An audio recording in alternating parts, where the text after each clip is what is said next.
즐거운 금요일 오후 보내고 계십니까? 여러분의 저녁 시간에 보탬이 되는 뉴스 플러스입니다. 지난해 강남 납치 살해 사건의 발단이 된 코인 투자 관련 손해배상 소송에서 살인교사 혐의로 구속된 원고가 승소했습니다. 숨진 피해자의 남편이 9억 원 상당의 암호화폐를 아내를 살해한 배우에게 줘야 한다고 판결했는데요. 잠시 뒤 이슈 플러스에서 알아보겠습니다. 먼저 오늘의 주요 뉴스부터 정리해드립니다. 내륙 대부분 체감온도가 33도를 웃도는 등 불볕더위가 절정에 달한 가운데 주말인 내일 더위를 식혀줄 단비가 내릴 예정입니다. 하지만 불볕더위가 일찍 찾아오면서 온열 질환자가 사망자 1명을 포함해 100명 이상으로 크게 늘었습니다. 다음 주로 예정된 의사협회의 집단 휴진을 두고 환자단체는 물론 의사들 내부에서도 비판이 이어지며 의협의 부담이 커지고 있습니다. 집단 휴진과 무기한 휴진을 선언한 서울대병원 교수들은 환자들의 마음을 헤아리지 못했다며 고개를 숙였지만 휴진 철회 입장은 내놓지 않았습니다. 원 구성을 두고 여야 대치가 이어지는 가운데 국민의힘은 11개 상임위원장을 야당이 단독 선출한 것을 백지화해야 관련 협상을 재개할 수 있다고 밝혔습니다. 추경호 원내대표는 여야 원내대표가 국민 앞에서 원 구성 협상 관련 1대1 공개 토론을 하자고도 제안했습니다. 더불어민주당 등 야당은 국회 법제사법위원회 전체 회의를 단독으로 열어 소위를 구성하고 최상병 특검법을 회부했습니다. 대여 압박 수위를 높이고 있는 민주당은 최상병 순직 일주기인 다음 달 19일 전에 특검 법안을 통과시키겠다는 입장입니다. 오동훈 고위공직자범죄수사처장은 명품 가방 수수 의혹과 관련해 김건희 여사 소환 가능성에 대해서 필요성이 있다면 할 수 있다고 생각한다고 말했습니다. 그러면서 일반론으로 수사에 단서가 포착됐다든지 소환의 필요성이 있으면 할 수 있다는 생각이라고 덧붙였습니다. 알리익스프레스와 테무, 큐텐 등에서 판매하는 해외 직구 화장품과 어린이 물놀이 용품 일부에서 중금속과 타르 등 유해 물질이 나왔습니다. 특히 알리에서 파는 아이섀도우에서는 기준치의 65배에 이르는 납 성분이, 테무 판매 튜브에서는 기준치의 295배를 초과한 프탈레이틱의 가소제가 확인됐습니다.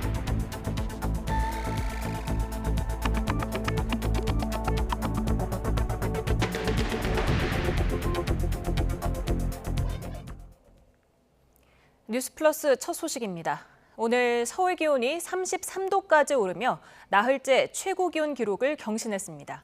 이번 더위는 기온은 높지만 습도가 낮은 불볕더위로 그늘에만 들어가도 더위를 다소 피할 수 있었습니다. 한낮 땡볕과 그늘 온도를 김민경 기자가 비교해봤습니다.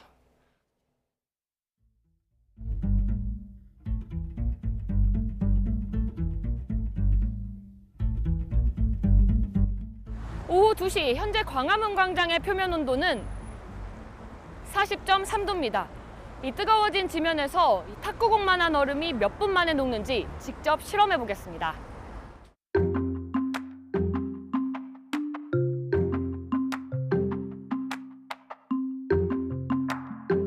바닥에 놓자마자 얼음 표면이 녹기 시작하더니 3분 34초 만에 완전히 녹았습니다. 오늘 서울의 낮 기온은 33도. 나흘 연속 최고 기온 기록을 새로 쓰더니 올해 들어 가장 더웠습니다. 경북 경주 35.2도, 대구와 청송 35.1도, 강원도 정선 34.9도 등 전국 곳곳에서 33도를 넘으며 더위가 절정에 달했습니다. 아직 6월밖에 안 됐는데도 벌써 이런 날씨여서 진짜 여름이 오면 얼마나 더울지 너무 걱정되는 것 같아요. 햇볕이 강한 한낮의 아스팔트 온도는 45.1도. 반면 시원한 물줄기가 흐르는 청계천 그늘의 표면 온도는 24.8도입니다.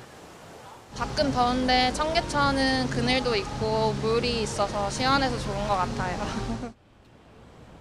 횡단보도 앞 인도의 지면 온도는 42.1도지만 그늘막은 27.4도로 같은 공간에서도 그늘에선 더위를 다소 피할 수 있습니다. 주말인 내일은 이번 주 내내 이어진 더위를 식혀줄 단비가 내립니다. 15일은 오전부터 밤사이 기압골의 영향으로 수도권과 강원도를 중심으로 비가 내리겠고 충청권과 남부지방에는 오후에 지역에 따라 최대 40mm의 소나기가 내리는 곳도 있겠습니다. 때이른 폭염의 기세는 다소 주춤하겠지만 다음 주에는 또다시 30도를 웃도는 더위가 시작될 전망입니다. YTN 김민경입니다. 네, 이처럼 올여름 시작부터 더위가 심상치 않습니다. 벌써 두통과 의식 저하 등의 증상을 보이는 온열 질환 환자가 늘고 있는데요. 어떤 점을 주의해야 하는지 염혜원 기자가 알려드립니다. 폭염 속에 오랜 시간 뜨거운 환경에 노출될 경우 온열 질환의 위험이 커집니다. 일사병과 열사병 등이 대표적인데 두통이나 어지럼증으로 시작되고 심하면 의식을 잃고 사망에 이를 수도 있습니다. 어르신들이 특히 위험합니다. 연세가 드시면서 더위로 인한 체온 상승이나 또 탈수 증상에 대해서 좀 둔감해지시는 게 있고요. 또 여러 가지 심내혈관 질환 등 동반 질환이 있고 또 복용하는 약이 많기 때문에 체온 유지나 땀 배출에서 좀 불리할 수가 있습니다. 노인뿐만 아니라 심장질환, 당뇨, 고혈압 같은 만성질환이 있다면 더욱 주의가 필요합니다. 온열 환자는 지난 9일까지 벌써 72명이 발생했고 이 가운데 1명은 숨졌습니다. 지난해 같은 기간보다 33%나 많아졌습니다. 65세 이상이 26%로 가장 많았고 20대가 22%였습니다. 대부분 실외에서 발생했는데 특히 운동장과 논밭, 길가에 장시간 있었던 경우가 많았습니다. 이런 환경 속에 있다면 갈증을 느끼기 전부터 규칙적으로 물을 마시는 게 가장 중요합니다. 특히 두통과 메스꺼움 등 초기 증상이 나타나면 소금이나 설탕이 든 물 또는 이온 음료 등으로 수분을 빠르게 보충해야 합니다. 열사병으로 의식을 잃은 경우 체온을 낮춰주는 게 급선무입니다. 벨트 등 열기를 몸에 가두고 있는 것을 풀고 목 뒤나 겨드랑이에 차가운 물수건을 대 체온을 빨리 떨어뜨려야 합니다. 의식이 없다면 질식 위험이 있기 때문에 물을 억지로 먹여서는 안 됩니다. 온열 질환은 햇볕이 뜨거운 오후 시간대뿐만 아니라 오전에도 빈번하게 발생합니다. 매일 폭염 예보를 확인하고 야외 활동을 줄이는 편이 좋습니다. YTN 염혜원입니다. 올여름 엄청난 무더위가 전 세계를 덮칠 거라는 경고가 나오는 가운데 이미 곳곳에서 예년보다 빠른 폭염이 관측되고 있습니다. 올해가 가장 더운 해가 될 수 있다는 전망까지 나오고 있습니다. 권영희 기자입니다. 얼마 전 이집트 등 아프리카 북부를 덮친 온난 기단의 영향력이 지중해를 넘었습니다. 그리스와 튀르키예까지 확산한 폭염은 아테네 아크로폴리스의 문을 잠갔습니다. 40도가 넘는 폭염에서 관광객을 보호하기 위해 낮에는 이곳을 방문할 수 없도록 했습니다. It's super hot here. I think they should open at 7 a.m. or something like that because we cannot stand here. 중국 북서부 신장 지역 지표면에 꽂힌 온도계가 섭씨 75도를 가리킵니다. 달궈진 모래에 계란을 익혀 먹을 수 있을 정도입니다. 这里的这个地表温度这么高，感觉非常非常震撼。我们从来没有体会这种被这个火炉烘烤的那种感觉，终身难忘。 미국 남서부에서도 뜨거운 공기를 가두는 열돔 현상으로 전례 없는 무더위가 이어지고 있습니다. 전 세계 모든 대륙이 폭염으로 몸살을 앓고 있습니다. 세계 기상기구는 폭염의 원인으로 지목된 엘니뇨가 하반기에는 사라질 것으로 내다봤습니다. 그러나 이미 시작된 온난화를 되돌릴 수는 없습니다. WMO is predicting that we will transition from an El Niño cycle to La Niña later this year, but any cooling from La Niña will be temporary, a mere blip in the upward curve. 지구는 지난해 6월부터 지난달까지 12개월 연속으로 역대 가장 더운 달을 기록했습니다. 그리고 2023년은 역대 가장 더운 해였습니다. We are bound to see this temperature being exceeded in the future. The average temperature of the next 5 years is very, very likely, almost certainly warmer than the average temperature of the last 5 years. 인류가 기후 변화에 제대로 대처하지 못하면 이런 추세는 계속될 것입니다. 그리고 올해가 지난 뒤 역대 가장 더운 해는 2024년으로 기록될 가능성이 큽니다. YTN 권영입니다. 집단 휴진에 참여하겠다며 휴진을 신고한 전국의 병의원이 1,400여 곳, 전체 4% 수준인 것으로 집계됐습니다. 의사협회의 동참 호소에도 환자 곁을 지키겠다는 의사들의 선언도 이어지고 있는데요. 분만병원과 아동병원에 이어서 뇌전증 전문 교수들은 차라리 삭발하라며 집단 휴진을 비판했습니다. 홍선기 기자입니다. 의사협회 집단 휴진 동참에 이어 무기한 휴진을 선언한 서울대병원 교수들은 환자들의 마음을 헤아리지 못했다며 고개를 숙였습니다. 마지막 몸부림으로 전체 휴진을 결의하였습니다. 정부를 향한 이런 부르짖음이 서울대병원만을 믿어오신 중증 희귀질환 환자분들께는 절망의 소리가 될 것이라는 것을 저희가 충분히 헤아리지 못했습니다. 죄송합니다. 교수들은 중증 희귀질환자 치료에는 차질이 없을 것이라고 하면서도 휴진 철회 입장은 내놓지 않았습니다. 정부는 18일 휴진을 신고한 병의원이 1,400여 곳, 전체의 4% 수준이라면서도 업무 개시 명령 가능성 등 강경 대응 입장을 유지했습니다.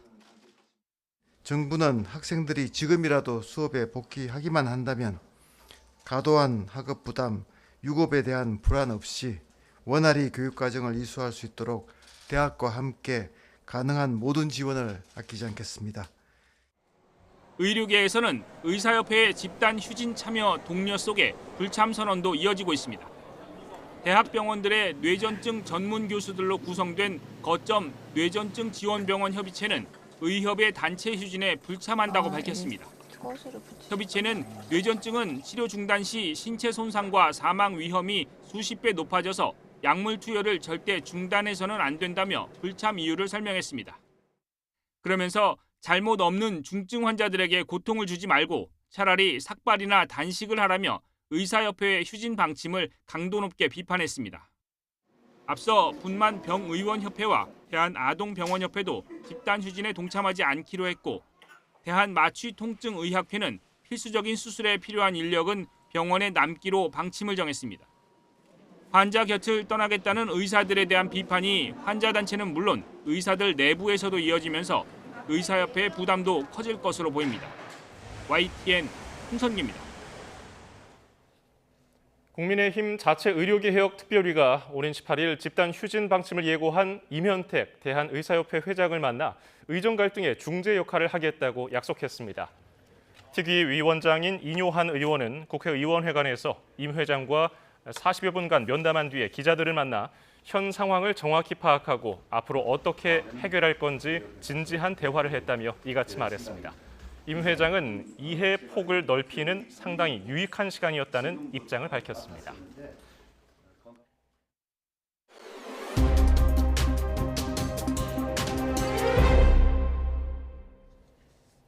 우즈베키스탄을 국빈 방문 중인 윤석열 대통령이 우즈베키스탄 대통령과 정상회담을 열고 양국의 특별 전략적 동반자 관계를 발전시키기 위한 각종 협력 방안을 논의했습니다.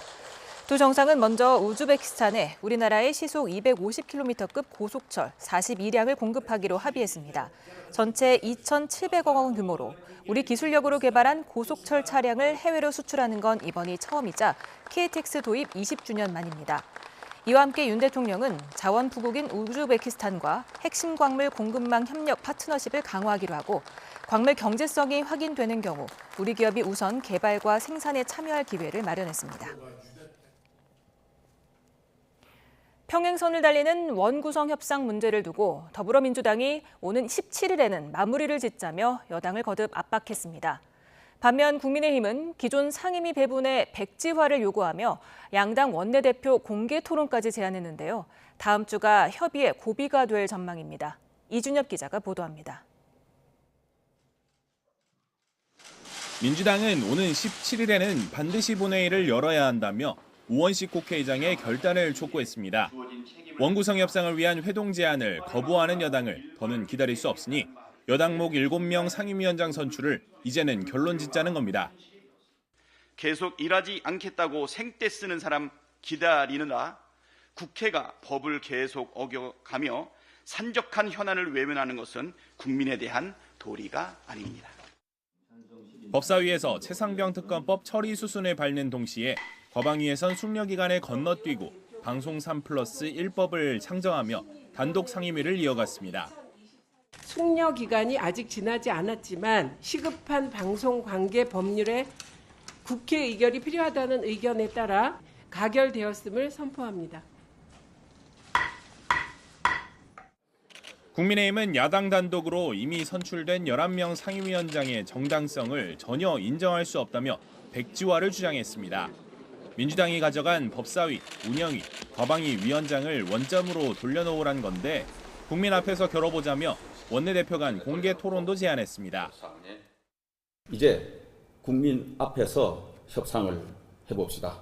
민주당 박찬대 원내대표님께 원구성 협상을 주제로 국민 앞에서 공개 토론을 제안합니다. 하지만 닷새째 의총에서도 남은 7명 상임위원장을 수용할지 여부는 결론 짓지 못했습니다. 민주당의 상임위 입법 드라이브에는 윤석열 대통령 거부권 행사를 적극 건의하겠다는 뜻을 굽히지 않았습니다. 민생법 같은 경우에 제2요구권 남발하게 되면은 대통령이 소위 말해서 욕을 먹겠죠. 그런데 이건 민생과 관계없으니까 이해 충돌이 돼요. 제2요구권을 해야죠. 본회의 개최 열쇠를 진 우원식 국회의장은 기한을 정해두기보단 주말 사이에도 여야 중재 노력을 이어가는 데 무게를 두는 것으로 전해졌습니다. 민주당은 여당의 공개 토론 제안은 시간 끌기라고 보고 단독으로라도 본회의를 열어달라며 우원식 의장 설득에 힘을 싣는 분위기입니다. 국민의힘 내에선 집권 여당이 마냥 국회를 방치할 수는 없다는 목소리가 적지 않지만 양당의 입장차가 여전해 실타래가 풀릴 기미는 좀처럼 보이지 않고 있습니다. YTN 이준엽입니다. 한동훈 전 비대위원장의 전당대회 출마 선언이 임박했다는 전망이 나오면서 원외 인사의 한계나 총선 책임론을 지적하는 목소리가 부쩍 늘었습니다. 친한동훈계 인사들은 원외라고 안 될 이유가 뭐가 있냐며 엄호에 나섰습니다. 김다연 기자가 보도합니다. 국민의힘 한동훈 전 비상대책위원장의 당대표 경선 출마는 기정사실로 인정되는 분위기입니다. 유력 당권 주자들이 한 전 위원장을 향해 견제구를 날리며 본격 경쟁에 불을 붙인 겁니다. 원외 한계론을 언급한 나경원 의원에 이어 윤상현 의원도 지금 국회의 모습을 보면 원내 인사가 당 전략을 짜는 게 적합하다고 힘을 보탰습니다. 지금 우리가 국회가 이런 식으로 파행을 겪고 있지 않아요? 그럼 국회 안에서 원내 전략을 짜야 돼. 답은 명확하죠. 한 전 위원장 측은 즉각 방어선을 쳤습니다. 한동훈 비대위 사무총장을 맡았던 장동혁 의원은 지금까지 비대위원장은 다 원외 인사였다며 그땐 괜찮고 지금은 안 된다는 건 맞지 않는다고 반박했습니다. 어디까지나 당원과 국민이 판단할 문제고 결정적인 결격 사유까진 아니란 의견도 나옵니다. 이 전체적인 그 당 운영에 약간의 핸디캡이 될 수는 있겠습니다만은 뭐 그리고 또 그거는 또 뭐 여러 가지 방법으로 또 극복할 수 있을 겁니다. 예. 총선 패배 책임론을 거론하며 부정적인 시각을 거두지 않는 인사들도 적잖습니다. 김기현 전 대표는 한 전 위원장을 실패한 리더십으로 평가하며 출마로 패배를 책임지겠다는 건 궤변이라고 직격탄을 날렸습니다. 이런 가운데 전대 출마 여부를 저울질하고 있는 수도권 초선 김재섭 의원은 자신이 할 일은 친윤 개혁이라며 선명성을 부각했습니다. 친윤이라는 이름으로 당을 망쳐놓은 사람들을 개혁하는 것이 제 정치적 소임이라고 저는 생각합니다. 국민의힘 차기 당대표 후보 등록은 이르면 오는 23일이나 24일부터 시작됩니다.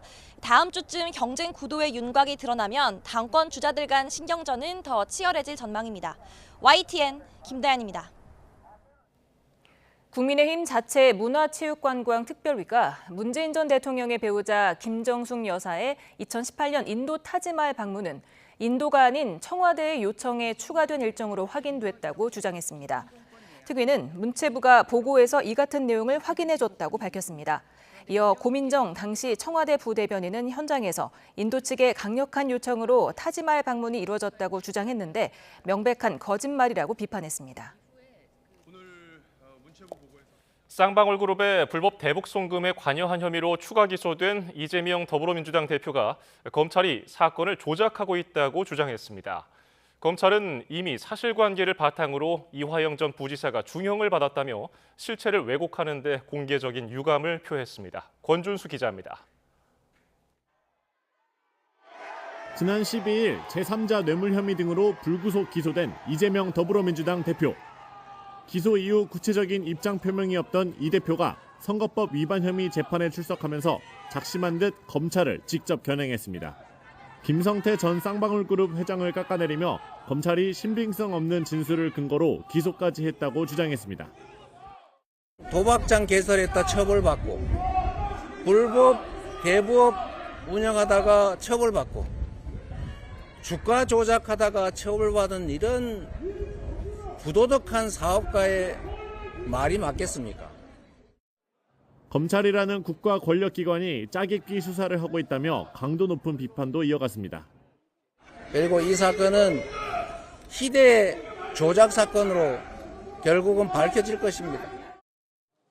앞서 민주당도 검찰이 이 대표를 표적 수사하고 있다고 주장했는데 이화영 전 경기도 평화부지사에게 징역 9년 6개월을 선고한 1심 재판부에 대해서도 편파적이고 반인권적이라며 날을 세웠습니다. 그러자 검찰은 입장문을 내고 법원에 수많은 객관적 증거를 제출한 사실을 도외시하지 말라고 맞받았습니다. 그러면서 조목조목 반박에 나섰는데 이미 김성태 전 쌍방울 회장의 공소장엔 명백히 경기도의 지원을 기대하고 대북 사업 비용과 경기도지사의 방북비를 대납한 사실이 기재돼 있다고 설명했습니다. 또 안부수 아태평화교류협회 회장이 재판에 넘겨질 당시 공소사실에 경기도와의 관련성이 기재되지 않은 건 김 전 회장이 체포되기 전이었다며 그 이후부터 대북 송금 경위에 전모가 드러난 거라고 덧붙였습니다. 이 대표의 공소장엔 이 전 부지사가 당시 도지사였던 이 대표에게 쌍방울 그룹이 대북 송금 사실을 알렸고 이 대표가 최종 결재권자였다는 내용이 담긴 것으로 전해졌습니다. 이 대표의 대북 송금 관련 재판은 이화영 전 부지사에게 1심에서 중형을 선고한 재판부가 맡았습니다. YTN 권준수입니다. 더불어민주당이 이재명 대표의 쌍방울 대북 송금 의혹 추가 기소를 고리로 검찰권 제한 입법에 적극 나서고 있습니다. 무분별한 표적 수사와 증거 조작 가능성을 법으로 차단하겠다는 건데 국민의힘은 이 대표 방탄용 입법이라고 비판하고 있습니다. 나혜인 기자입니다. 민주당에서 검찰 수사권을 제한하는 법안의 발의는 이른바 대장동 변호사 출신 의원들이 주도하고 있습니다. 이재명 대표의 측근 정진상 전 실장을 변호했던 이건태 의원은 표적 수사가 의심될 경우 판사의 영장 기각을 의무화하는 법안을, 김동아 의원은 수감자의 검사실 조사를 막는 법안을 냈습니다. 이것이 잘못됐다고 지적하고 자료 제출을 요구하고 특검을 요구하는 것은 불법 부당함을 막기 위한 것입니다. 당내 검찰개혁 이슈를 주도해온 김용민 의원은 수사기관의 증거 조작과 진술 압박 행위를 처벌하는 법안을 발의했습니다. 쌍방울 대북 송금 사건의 조작 회유 의혹을 밝히겠다는 특검법은 이 대표 기소 이후 지도부가 나서 힘을 싣고 있습니다. 추가 기소의 배경이 된 이화영 전 부지사 1심 판결을 비판하며 법관 탄핵과 선출제 도입을 암시하는 발언도 잇따랐습니다. 사건 조작 특검법 통과가 매우 시급합니다. 망작 소설은 강력히 처벌받을 것임을 엄중히 경고합니다. 이 대표를 겨냥한 수사를 야당 탄압으로 보는 건데 국민의힘은 민주당의 사법체계 흔들기가 도를 넘었다고 성토하고 있습니다. 다수 의석을 앞세워 법제사법위원장을 차지한 것 역시 이 대표 방탄용 법안을 일사천리로 처리하려는 의도라고 주장했습니다. 겁먹은 개가 크게 짖는 법이라는 말을 돌려드립니다. 법사위를 피고인 이재명을 변호하기 위한 개인 로펌으로 만들고 있는 상황이 참으로 개탄스럽습니다. 민주당은 검찰 개혁이 거부할 수 없는 총선민이라며 21대 국회 때 못한 수사권 완전 폐지도 다시 하겠다고 벼르고 있습니다. 이재명 대표를 위한 사법 방해 시도라고 보는 여당과의 대치는 불가피해 보이고 대통령 거부권 목록에 추가될 가능성 또한 커지고 있습니다. YTN 나인입니다. 더불어민주당은 단독 소집한 국회 법제사법위원회 전체 회의에서 쌍방울 대북 송금 의혹으로 이재명 대표를 추가 기소한 검찰과 김건희 여사 명품 가방 수수 의혹을 종결한 국민권익위원회를 일제히 비판했습니다. 민주당 법사위원들은 검찰이 이화영 전 부지사에게 1심 유죄를 선고한 수원지방법원에 이 대표를 기소한 건 재판부 쇼핑이자 피고인의 이익을 침해하는 거라며 사건 재배당이 이루어져야 한다고 주장했습니다. 또 김 여사 명품 가방 수수 의혹을 수사기관에 넘기지 않고 종결한 권익위의 결정은 감사원이 나서서 직무 감사를 해야 한다고 요구했습니다. 김건희 여사에게 건네준 명품 가방을 준비한 인터넷 매체 서울의 소리 이명수 기자가 경찰에 출석했습니다. 조사에 앞서 이 씨는 취재진 앞에서 자신이 사준 디올백과 샤넬 화장품을 돌려달라고 요구했습니다. 또 명품을 받은 상황에 대해 스스로 입장을 밝혀서 국민 의혹을 해소하고 처벌받으라고 주장했습니다. 오동훈 고위공직자범죄수사처장은 명품 가방 수수 의혹과 관련해 김건희 여사를 소환할 가능성에 대해 필요성이 있다면 할 수 있다고 생각한다고 말했습니다. 오 처장은 오늘 국회 법제사법위원회 전체 회의에서 민주당 박균택 의원이 인사청문회에서 필요하면 대통령을 부를 각오도 있다고 말했는데 김 여사를 소환하는 것은 덜 어려운 일 아니냐고 묻자 일반론을 전제로 이같이 답했습니다. 검찰이 수사 중인 김 여사 명품 가방 수수 의혹은 공수처에도 시민단체 고발장이 접수돼 있습니다. 푸틴 러시아 대통령의 방북이 임박한 가운데 한미 외교차관은 이번 북러 정상회담이 군사협력 심화나 한반도 평화를 해쳐서는 안 된다는 데 뜻을 같이 했습니다. 푸틴 대통령의 방북을 두고 북한 도발도 잠잠해졌는데요. 북러 정상회담 이후 다양한 형태로 재개될 수 있다는 전망이 나옵니다. 김대겸 기자의 보도입니다. 푸틴 러시아 대통령의 방북이 예고된 가운데 한미 외교차관은 긴급 유선 협의 자리를 마련했습니다. 양측은 통화에서 푸틴 러시아 대통령 방북 가능성을 포함해 한미 동맹과 각종 현안에 대해 의견을 나눈 것으로 알려졌습니다. 특히 김홍균 외교부 1차관은 푸틴 대통령 방북이 유엔 안보리 결의를 위반하거나 북러 군사협력을 심화하는 결과를 초래해선 안 된다는 의견을 미국에 전달한 것으로 전해졌습니다. 이에 캠벨 미 국무부 부장관 역시 한국 입장을 전폭적으로 지지한다며 이번 방북이 가져올 불안정 상황에 대해 공감하며 긴밀히 협력하자고 말했다고 외교부는 전했습니다. 통일부도 러시아와 북한의 교류 협력은 한반도 평화와 안정에 도움이 되는 방향으로 추진돼야 한다며 안보리 결의를 준수하라고 거듭 촉구했습니다. 러시아와 북한 간 교류 협력은 관련 안보리 결의를 준수하는 가운데 한반도 평화와 안정에 도움이 되는 방향으로 추진되어야 함을 재차 강조합니다. 이런 가운데 북한은 이번 주 300여 개의 대남 모물풍선 살포를 끝으로 추가 도발을 중단했는데 푸틴 방북이 영향을 미쳤을 것으로 보입니다. 24년 만에 방북하는 푸틴 대통령과 김정은 위원장 간의 성공적인 정상회담의 선택과 집중을 하고 대남 도발적 행위는 당분간 뒤로 미룰 것으로 예상합니다. 하지만 푸틴 방북 이후 북한으로선 강화된 북러 군사협력을 과시하기 위해서라도 언제든 도발을 재개할 수 있다는 전망도 힘을 얻고 있습니다. 더욱더 긴장을 조성하려고 하면은 다른 영역, 특히 NLL, 북방 한계선 인근에 그들이 얘기한 해상 국경선을 침범했다라는 명분을 삼고 국지 도발을 걸어올 가능성도 완전히 배제할 수는 없다라고 생각합니다. 미국 전략문제연구소 산하 한 북한 전문 사이트는 최근 북한이 전술핵 공격 잠수함이라고 주장하는 김군욱 영웅함 등의 활동이 이례적으로 증가했다며 올여름 안으로 잠수함 발사 탄도미사일 시험 발사 가능성 등을 언급했습니다. YTN 김대겸입니다. 푸틴 러시아 대통령의 방북이 임박한 것으로 알려진 가운데 북한 평양 곳곳에서 푸틴을 맞이하기 위한 준비가 이루어지는 것으로 보입니다. VOA 미국의 소리 방송은 어제 위성 사진을 분석한 결과 김일성 광장 연단 주변에 전에 없던 외벽이 설치됐는데 그 안에 무대 형태의 검은색 물체도 보인다고 보도했습니다. 또 외국 정상들이 방문할 때 묵었던 평양 백화원 영빈관 입구 주변에도 붉은색 물체가 보인다며 용도를 정확히 알 수 없지만 최근 포착되지 않던 새로운 움직임이라고 전했습니다. 북한이 최근 잇따라 날려보낸 대남 오물풍선이 전국 700곳 넘는 장소에 떨어진 것으로 파악됐습니다. 더불어민주당 양부남 의원이 경찰청에서 받은 자료를 보면 지난달 28일부터 지난 10일까지 북한이 4차례에 걸쳐 살포한 대남 오물풍선이 전국 778곳에서 발견된 것으로 집계됐습니다. 기간별로 보면 1차에 78곳, 2차에 354곳, 3차와 4차에 346곳에서 풍선이 발견됐습니다. 합동참모본부가 용산 합참청사에서 국가정보원과 경찰청, 소방청, 서울시와 함께 올해 상반기 통합방위태세 확립 추진평가회의를 개최했습니다. 북한의 대남 오물풍선 등 국민 안전을 위협하는 북한 도발에 효과적으로 대응하기 위한 실시간 상황 전파와 협력 강화 방안 등이 논의됐습니다.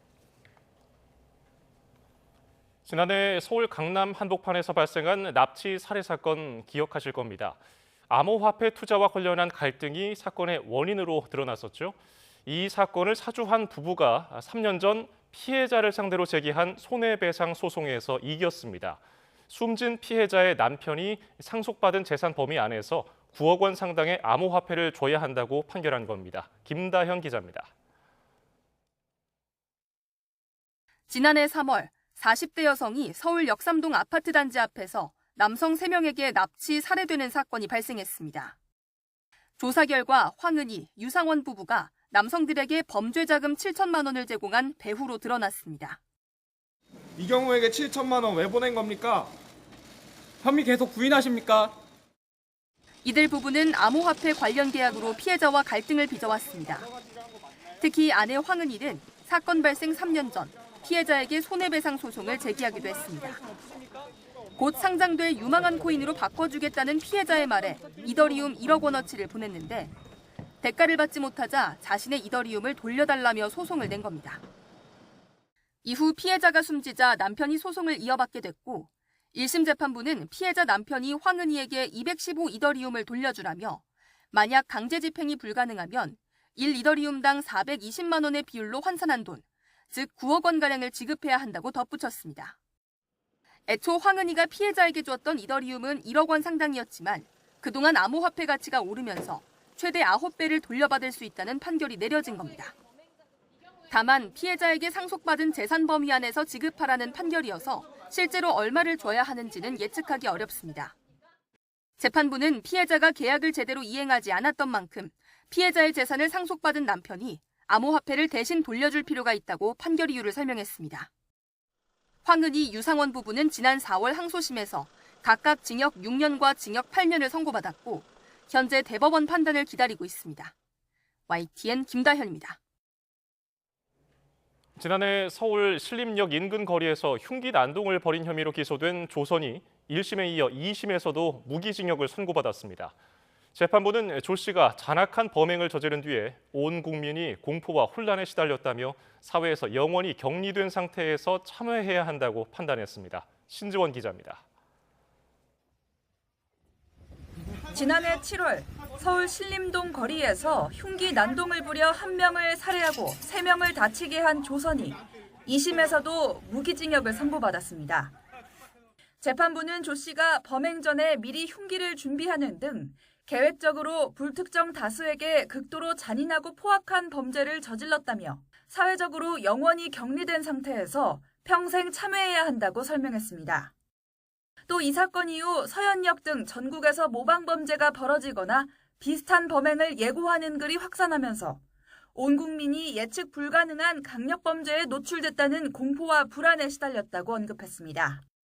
또 조 씨가 범행 이후 감형을 노리고 펜타닐을 복용했다고 거짓 진술한 점 등도 불리하게 작용했습니다.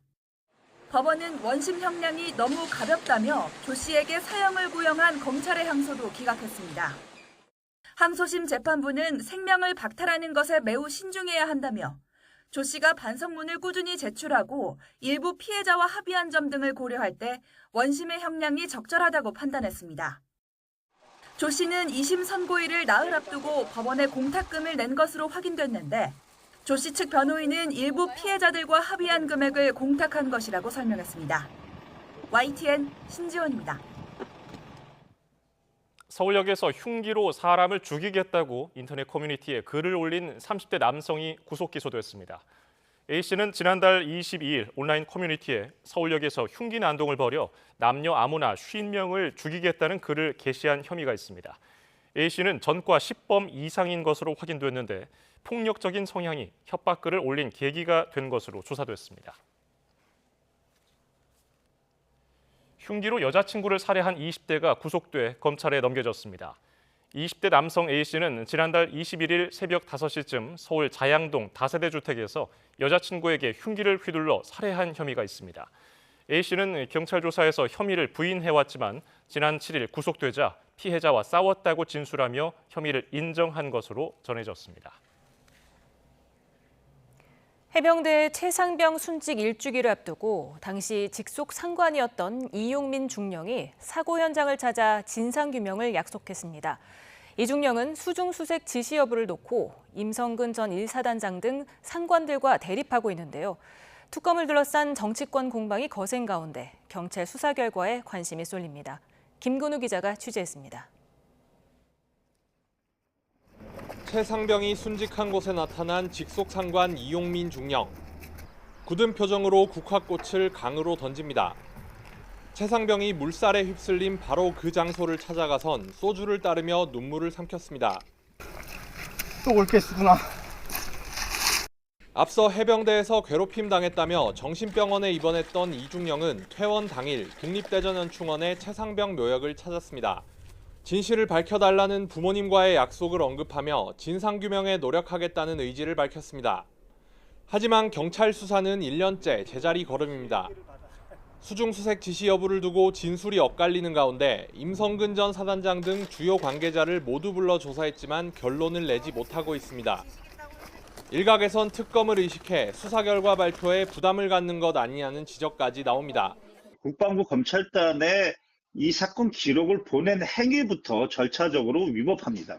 순수하게 법률적 관점에서의 수사라기보다는 정치적 영향을 불가피하게 받고 있는 수사다. 수사가 늦어지면서 최상병의 어머니가 빠른 진상규명을 요구하는 편지를 쓰는 등 사건 당사자들의 입장 표명도 이어지고 있습니다. 최상병의 순직 1주기를 앞두고 특검을 둘러싼 정치권의 공방이 한층 가열되는 가운데 경찰이 내놓을 수사 결과가 사건의 중대 분수령이 될 거란 전망이 나옵니다. YTN 김근우입니다. 육군 12사단 훈련병 사망 사건과 관련해 당시 얼차려를 지시한 지휘관 2명이 경찰의 첫 소환 조사를 받았습니다. 유사 사건이 발생하지 않게 법을 만들어달라는 국민 청원은 일주일 만에 5만 명 넘게 동의했습니다. 지원 기자가 보도합니다. 12사단 훈련병 사망 사건 피의자는 신병교육대 중대장 A 대위와 부중대장 B 중입니다. 경찰은 군 수사대로부터 사건을 넘겨받은 지 16일 만인 지난 13일 오후 두 사람을 불러 조사했습니다. 소환 시기와 장소 모두 비공개였습니다. 현재 적용된 두 사람 혐의는 업무상 과실치사와 직권남용 가혹행위, 훈련병 6명을 대상으로 규정에 어긋난 군기훈련을 진행하고 사고방지 주의 의무를 게을리했다는 겁니다. 경찰은 숨진 훈련병의 병원 이송과 진료, 전원 과정 역시 조사했습니다. 특히 의무기록 부재 논란과 병원 이송 시 중대장의 선탑 여부 등 군인권센터 등이 제기한 문제도 일부 확인한 것으로 알려졌습니다. 경찰 관계자는 현재 진술이 일부 엇갈리고 있는 점이 있다며 서로 기억의 한계가 있을 수 있는데 자세한 내용은 수사하고 있다고 답했습니다.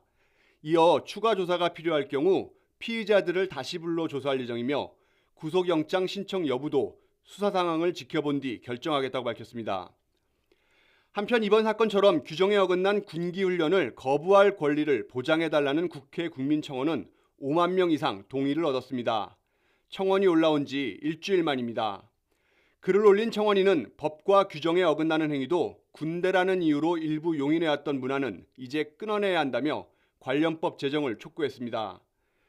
국민동의청원은 공개 뒤 30일 이내에 5만 명 이상 동의를 받으면 국회 소관위원회 심사 대상으로 전환됩니다. YTN 지환입니다. 고 이해람 중사 사망 사건 수사에 부당하게 관여한 혐의로 기소된 전익수 전 공군 법무실장이 강등 조치를 받은 데 불복해 소송을 냈지만 패했습니다. 서울행정법원은 전 전 실장이 국방부 장관을 상대로 낸 징계 처분 취소 소송을 기각했습니다. 이에 이중사 아버지는 억울한 피해자와 유족을 위해 정당하게 판결해 정의와 상식이 있는 나라를 만들었다고 말했습니다. 올해 초 5세대 이동통신용 주파수 대역을 낙찰받은 스테이지 X가 자본금 조달 계획 등을 지키지 못한 것으로 드러났습니다. 정부가 선정 취소에 착수하면서 이동통신 시장의 과점 구조를 해소하기 위해 추진해왔던 제4 이동통신사 출범은 사실상 무산됐습니다. 김태민 기자입니다. 올해 초 제4 이동통신사 후보로 선정돼 기대를 모은 스테이지 X에 대해 정부가 선정 취소 절차에 착수했습니다. 자본금 2,050억 원을 조달하겠다는 약속이 기한까지 지켜지지 않았다는 게 가장 큰 이유입니다. 자본금이 주파수 할당 신청서와 달리 현저히 적은 금액만 납입되었음을 확인하고 즉시 사업자에게 차이가 발생한 이유를 설명할 것을 요구하였습니다. 스테이지 X 측은 신규 이동통신 사업자 지위를 확보한 뒤 남은 자본금을 조달하겠다는 입장이지만 정부는 선정 취소 사유에 해당한다고 선을 그었습니다. 현재 스테이지 X의 주요 주주와 주식 소유 비율이 신청 당시와 달라진 것도 문제점으로 지적됐습니다. 할당 신청을 할 때 법인이 할당을 받기로 하면서 다른 주주 구성과 이런 것들을 하게 되면 거짓이나 부정한 방법으로 할당을 받으려는 그런 걸로도 해석이 되기 때문에 이에 대해 스테이지 X 측은 유감의 뜻과 함께 정부 발표를 조목조목 반박했습니다. 이번에 지적된 문제는 필요한 자본금을 차례로 조달하는 과정에서 발생한 현상일 뿐이라며 주주들의 투자 확약서를 제출했는데도 인정하지 않는 건 부당하다고 항변했습니다. 하지만 앞으로 남은 청문 절차에서 정부 결정이 번복될지는 미지수입니다. 현재로선 제4 이통사 출범이 사실상 좌절된 가운데 정부가 추진해온 이동통신 시장의 과점 구조 해소엔 앞으로도 적지 않은 시간이 필요할 전망입니다. YTN 김태민입니다. 일론 머스크 테슬라 최고 경영자에게 66조 원 규모의 스톡 옵션을 주는 방안이 주주총회에서 다시 승인됐습니다. 너무 많은 액수라는 이유로 법원에서 무효 결정을 내리자 주주들의 의견을 물은 건데 최종 확정까지는 시간이 더 걸릴 전망입니다. 김도원 기자입니다. 무대 위로 뛰어올라온 일론 머스크가 덩실덩실 춤을 춥니다. 테슬라 지분 7%가량에 해당하는 주식을 스톡옵션으로 받는 보상안이 주주총회에서 통과된 직후입니다. 현재 주식 가격 기준으로 480억 달러, 우리 돈 66조 원대에 달합니다. 이 스톡옵션은 원래 지난 2018년 경영 성과를 달성하면 지급하는 조건으로 승인됐습니다. 시가총액 6,500억 달러 달성 등 6년 전에는 불가능해 보이는 목표였지만 머스크는 모두 달성했습니다. 하지만 한 소액 주주가 과도한 보상이라며 소송을 냈고 법원은 무효 판결을 내렸습니다. 머스크는 보상안은 현금이 아니라 주식이라며 자신은 지분을 팔고 도망치지 않을 거라고 말했습니다. 주주들의 신임을 재확인하긴 했지만 재판에 어떤 영향을 줄지는 전망이 엇갈립니다. This vote is not binding on the court. The stock option package as it currently stands has been voided, and they'll be litigating in the Delaware courts for the next few months to see if that will stand as is. 스톡옵션을 모두 받게 되면 머스크의 테슬라 지분율은 지금의 13%에서 20%로 높아집니다. 현재 2천억 달러, 우리 돈 270조 원에 달하는 재산도 더 늘어나 세계 최고 부자 자리를 되찾는 데도 도움이 될 전망입니다. YTN 김도원입니다.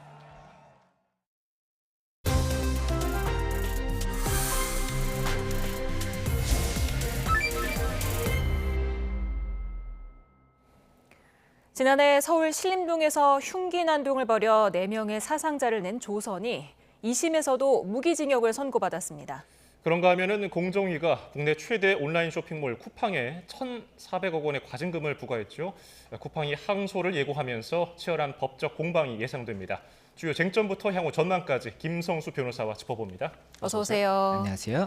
네, 작년에 정말 많은 사람들에게 충격, 공포를 안겼던 조선. 2심에서도 무기징역이 나왔습니다. 그간의 사건 한번 다시 정리를 해주시죠. 예, 일단은 작년 이제 7월 21일이었습니다. 이 오후 2시경에 서울 관악구에 있는 이제 2호선 신림역이 있지 않습니까? 거기 인근 800m 정도 거리에서 이 조선이 흉기를 휘둘러서 이 한 명이 사망하고 또 3명이 이제 상해를 입었던 그런 사건이었습니다. 그리고 이 직후에 이제 구속 상태에서 기소가 된 사안이었는데 1심에서 일단 이 조선에 대해서 무기징역이 선고가 됐었습니다. 그리고 이제 오늘 이 항소심 선고가 나왔는데 항소심에서도 검찰 측에서는 사형을 선고해달라 이렇게 사형을 구형을 했지만 무기징역이 선고됐다는 소식이고 이와 관련해서 이제 재판부의 판단 이유가 무엇이었느냐 이게 이제 좀 관심을 받고 있는 그런 상황입니다. 예.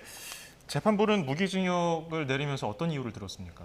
예, 일단 현재까지 보도된 내용을 종합해 보면 그 국민에게 큰 충격을 줬던 굉장히 좀 충격적인 사건이었지 않습니까? 그리고 이후에 또 유사 사건들도 발생을 할 만큼 굉장히 좀 중한 죄다. 그리고 또 뭐 이 반성을 한다든지 이런 부분들에 대해서도 조금은 의문이 있는 것 같다. 이렇게 해서 이 중하게 선고해야 될 이유에 대해서 일단은 설치를 했고, 그리고 이 감해할 수 있는, 이 좀 감형을 할 수 있는 부분에 관해서는 피해 회복을 위한 노력을 이제 이 조선이 뭐 피해자랑 합의를 한다든지 이런 부분이 있었기 때문에 그런 부분을 반영을 해서 이 사형 같은 경우에는 누구라도 이 사형이 정당하다라고 볼 수 있는 정도일 때 판결을 할 수가 있는 것인데 이 사형으로 보기까지는 조금 어려운 부분이 있어서 무기징역을 선고한다. 이렇게 지금 이유가 알려져 있습니다.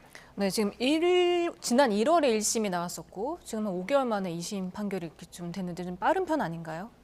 일단은 이게 사실관계 자체가 뭐 증인신문을 할 부분이 많다든지 이런 것은 아니기 때문에 5개월 정도면은 너무 빠르다거나 또 너무 지연됐다거나 이렇게 보기는 어려운 것 같습니다. 네, 무기징역 예상하셨던 결과죠? 예, 아무래도 지금 현재 사형 선고가 나온 사례가 거의 없다고 볼 수가 있기 때문에 무기징역이 선고될 수밖에 없지 않는가 이렇게 좀 이야기가 됐던 것이 법조계 의견이었습니다. 예, 검찰은 사형을 구형했지만 재판부는 무기징역을 선고했고 그런가 하면 조선이 법원에 공탁금을 냈습니다. 피해자 의사 없이 공탁금을 내는 거 이건 요즘에 자주 보이는 것 같아요. 예, 이제 피해자의 의사 없이 공탁금을 낸 경우에도 피해 회복을 위한 노력을 했다라고 이제 판결이 되는 경우가 있기 때문에 이것이 이제 기습공탁이라고 해서 문제가 됐던 적이 있었습니다. 예. 그리고 지금 현재 법무부에서는 기습공탁을 막을 수 있도록 이 공탁 제도를 조금은 변경하는 그런 부분을 이제 검토를 하고 있거든요. 그런데 지금 같은 경우에는 이번 이 조선의 이 공탁 자체가 이 기습공탁이었는지 아니면 뭐 일부 합의했던 피해자들에 대한 뭐 피해금을 공탁했던 것인지가 명확하지 않기 때문에 그 부분은 조금 지켜봐야 될 것으로 보이고 다만 법원에서는 피해 회복을 위한 노력 부분을 이제 설치를 했었거든요. 그렇다 보니까는 그 부분도 이 형을 선고함에 있어서는 양형의 이 사유 중에 하나로 들어간 것은 맞는 것 같다. 이렇게 말씀드릴 수 있을 것 같습니다. 네, 지금 뭐 등산로 살인 최윤종 그리고 그 또래 살해 정유정 그리고 오늘 조선까지 줄줄이 다 무기징역이 선고됐는데 다들 20, 30대란 말이에요. 그래서 20년 후에는 가석방이 될 수도 있다는데 혹시 보복울이 없을까요? 예, 이게 가석방이라는 제도가 이 뭐 수용자가 모범적인 생활을 한다든지 이런 이유가 있을 때 이 일정 이상의 형을 이제 수용을 한 다음에는 가석방이 될 수가 있는 겁니다. 석방의 상태에 나올 수가 있는 거예요. 그런데 이게 무기징역 같은 경우에는 이제 최소 20년 정도 이상이 되면 이 가석방의 대상이 될 수가 있기 때문에 현재 이 무기징역이 선고되는 이런 뭐 범죄 이 발생에 대해서 이 부분이 이제 나중에 20년 후에 나와서 뭐 어떤 또 보복이 발생할 수 있는 것이 아니냐 이런 이야기가 나오는 것이고 그래서 작년에도 굉장히 많은 이야기가 됐던 것이 우리 형사법 자체에 이 가석방이 없는 무기징역 제도를 넣어야 된다 이런 이야기가 나왔습니다. 그런데 지금 현재 뭐 법 개정이 이루어져야 되는데 개정이 이루어지지 않은 것으로 보이고 그리고 그때 당시에 이런 부분이 굉장히 많은 논란이 되다 보니까는 재판부에서도 판결을 선고할 당시에 이 부분 무기징역이 선고가 되고 다만 가석방이 인정되기도 어려울 정도의 무기징역이다 이런 식으로 설치한 경우가 있었습니다. 다만 이 판결이 있다고 하더라도 실제 뭐 20년 후나 30년 후에 이 가석방을 판단하는 것은 이 해당 재판부가 아니라 가석방위원회이기 때문에 이 가석방위원회에서 이러한 판결이 있다고 하면 그 부분 관련 뭐 당시의 범죄 사실이 어땠는지를 참고하는 참고 자료는 될 수가 있겠지만 이것이 어떤 강제성을 가지는 것은 아니기 때문에 이 판결문이 뭐 그렇게 적시가 되어 있다고 해서 가석방이 없다 이렇게 단언할 수는 없는 그런 것입니다. 예. 자 그리고 어제부터 뜨거운 이슈로 떠오른 쿠팡 얘기 좀 해보겠습니다. 공정거래위원회가 쿠팡에 과징금 1,400억 원이라는 엄청난 규모를 부과했는데 이게 공정위가 굉장히 무겁게 본 것 같아요. 예, 맞습니다. 이 공정위가 어제 이제 13일에 이 쿠팡에 대해서, 그리고 쿠팡에 이제 자회사가 있습니다. PB 상품을 제작하는 자회사가 있는데 이 CPBL 이렇게 두 가지 법인에 대해서 이 공정거래법 45조 1항 4호를 위반했다고 해서 1,400억 원의 과징금을 일단은 부과를 했다는 소식이 있었고 예. 또 이와 관련해서 이게 형사 처벌 규정이 있거든요. 그렇다 보니까는 검찰 고발 예정이다. 이렇게 이제 알려진 상황이고 이에 대해서 쿠팡 측에서는 또 사실관계라든지 아니면 법리적인 그 부분에 대해서 다툴 부분이 있다라는 이야기도 하고 있기 때문에 이 부분 관련 뭐 여러 가지로 법적인 쟁점이 발생할 수 있지 않을까 좀 관심을 모으고 있는 상황입니다. 네, 지금 쿠팡 측에서는 굉장히 부당하다면서 여러 가지를 반박을 하기도 했는데 일단은 가장 첨예하게 맞선 부분이 검색 알고리즘 조작 여부더라고요.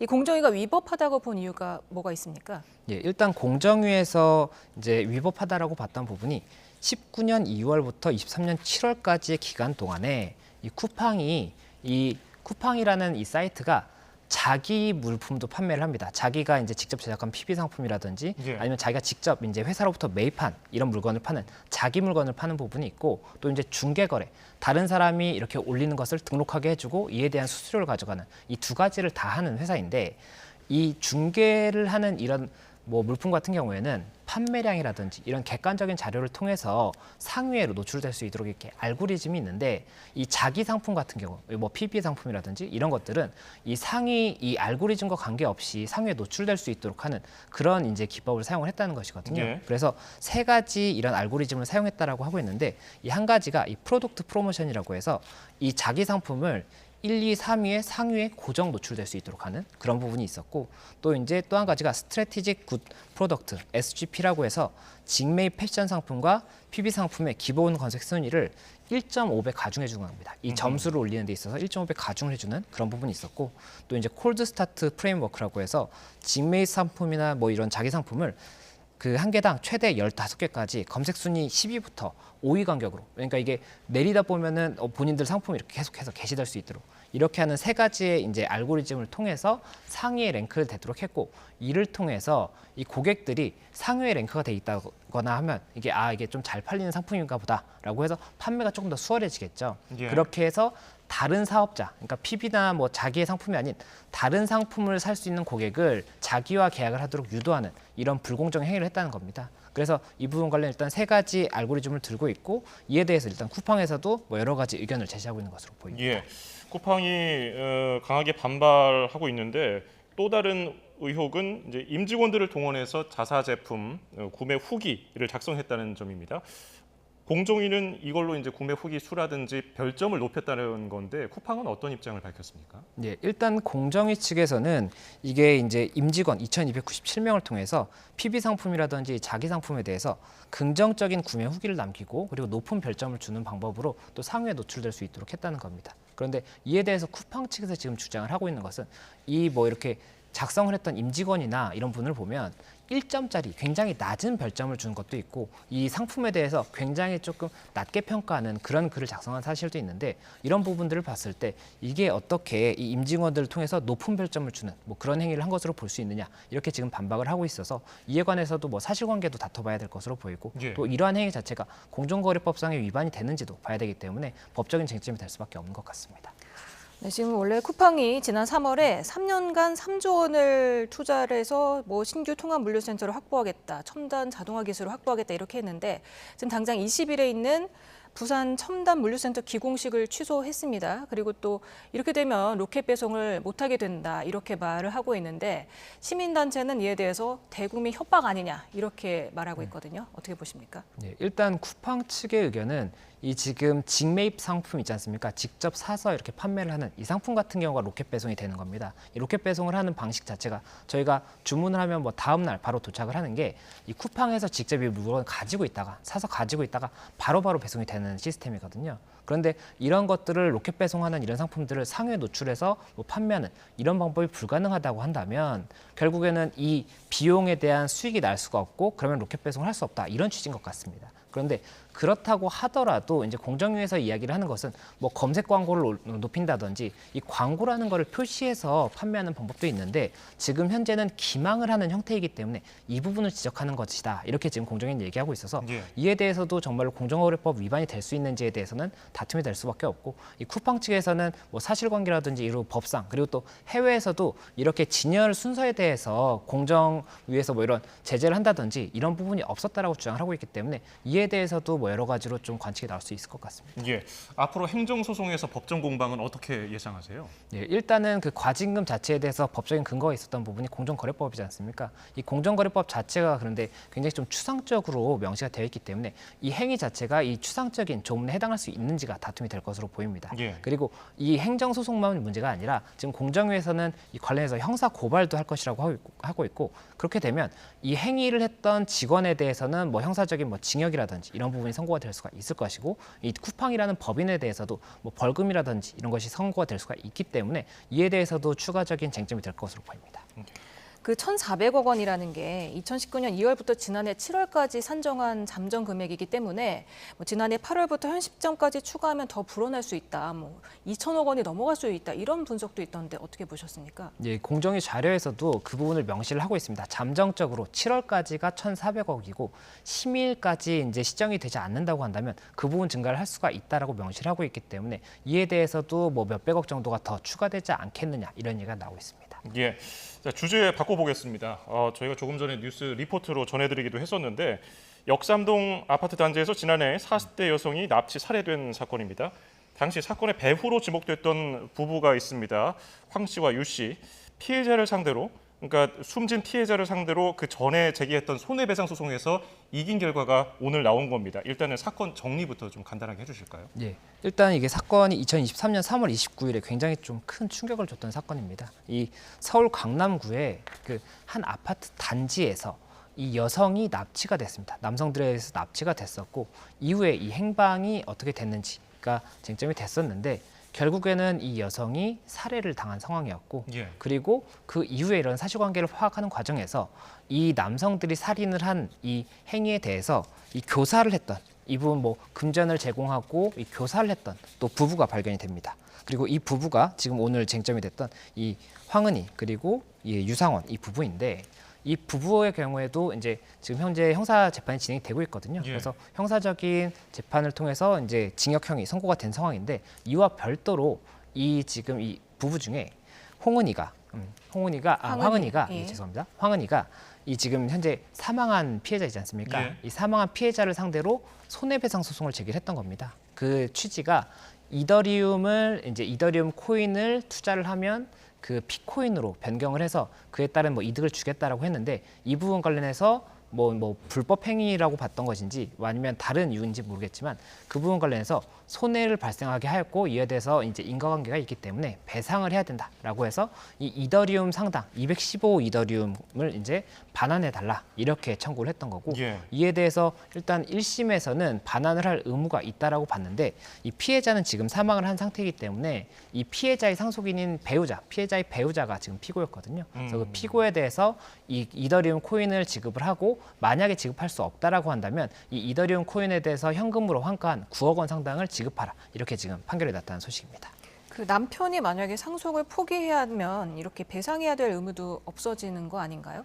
그 상속 포기라든지 아니면 한정 승인을 통해서 만약에라도 내가 지금 받은 적극 재산 플러스 재산보다 마이너스 재산이 크다라고 한다면 그 부분 이제 피해를 이제 피할 수 있는 방법이 있습니다. 그런데 이 상속 포기라든지 한정 승인이 이 민법상에 3개월, 이 사망한 날로부터 3개월 내에만 신청을 할 수가 있고 만약에라도 근데 몰랐을 수가 있지 않습니까? 사망한 사실은 알았지만 채무가 많다는 걸 몰랐을 경우에 이때는 이제 그 사실을 안 때로부터 중대한 과실이 없이 안 때로부터 3개월 내에 신청을 할 수가 있는데 지금 이번 사례 같은 경우에는 피고로서 이제 소송 수개를 받은 시점 자체가 3개월은 초과를 한 것으로 보이기 때문에 그럼에도 불구하고 채무 초과 상태라는 만약 그런 채무 초과 상태가 있다라고 한다면 채무 초과 상태를 몰랐다라고 중대한 과실이 없다라고 볼 수 있는지가 쟁점이 될 수가 있어서 이에 관해서도 아무래도 피고 측에서도 검토해 볼 수 있지 않나 생각이 듭니다. 예, 지금 황 씨와 유 씨 부부가 그 강도 살인 교사 혐의로 재판을 받는 것과 별개로 또 지금 구속된 상태에서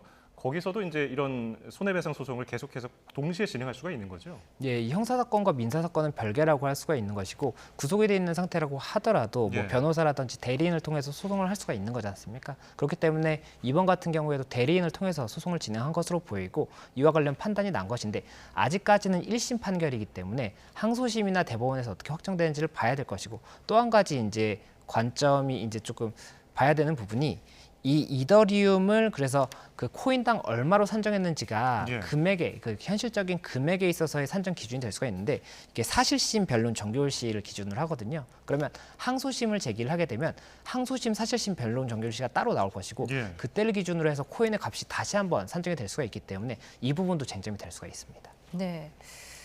남편 입장에서는 일단 자신의 부인을 살해한 그 배우에게 돈 9억 원을 줘야 하는 어떻게 보면 좀 당황스러운 그런 상황일 수도 있겠는데 이 사람이 이 피의자들이 나왔을 때 출소했을 때는 돈을 받을 수 있는 건가요, 그러면? 예, 일단은 그 만약 구속돼 있는 상태라고 하더라도 승소 판결이 확정이 되면 집행은 할 수가 있습니다. 구속 상태에서도 대리인을 통해서 할 수가 있는 것이고 다만 말씀하셨던 것처럼 이제 이 남편의 입장에서는 이 형사 사건의 피해자이기도 하지 않습니까? 그렇기 때문에 이 부부를 상대로 해서 손해배상 청구 소송을 제기할 수가 있을 것으로 보입니다. 이 위자료 상당에 내가 이 내 배우자가 사망함으로 인해서 내가 정신적 피해를 입었다라고 해서 위자료 상당의 이제 손해배상 청구를 제기할 수가 있을 것으로 보이고 또 그리고 이 떠나신 분이 이 사망하는 거에 대해서도 정신적 피해를 위자료를 인정을 해주거든요.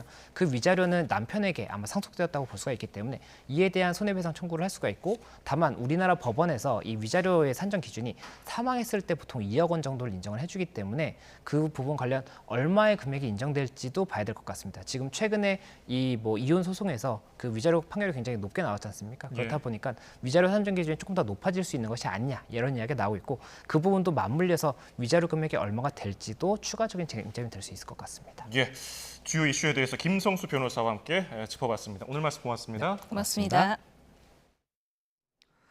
오늘로 서울은 나흘 연속 최고 기온을 기록했습니다. 다른 지역에서도 심한 더위가 이어지는 등 조금만 걸어도 땀이 날 정도로 더웠는데요.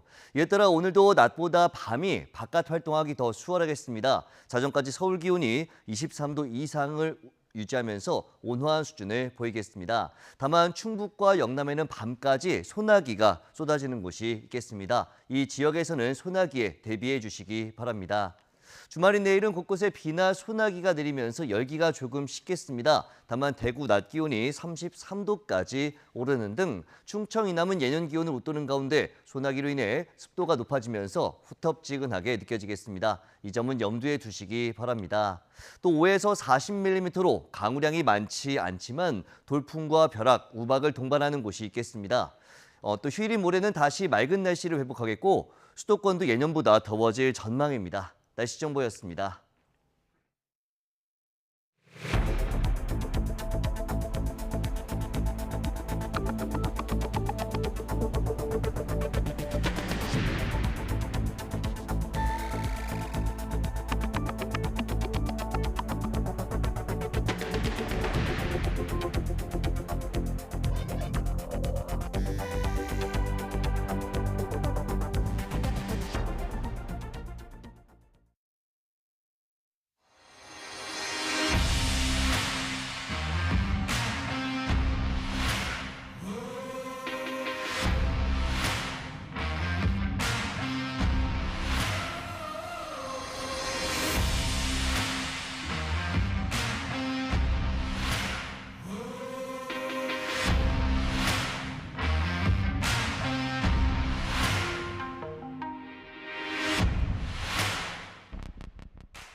한낮 기온이 30도를 훌쩍 넘는 때이른 무더위가 기승을 부리고 있습니다. 빨라진 더위에 전국적으로 온열 질환자도 늘고 있습니다. 특히 농촌에서는 농민들이 혼자 일하는 경우도 많아서 각별한 건강 관리도 필요합니다. 오선열 기자입니다.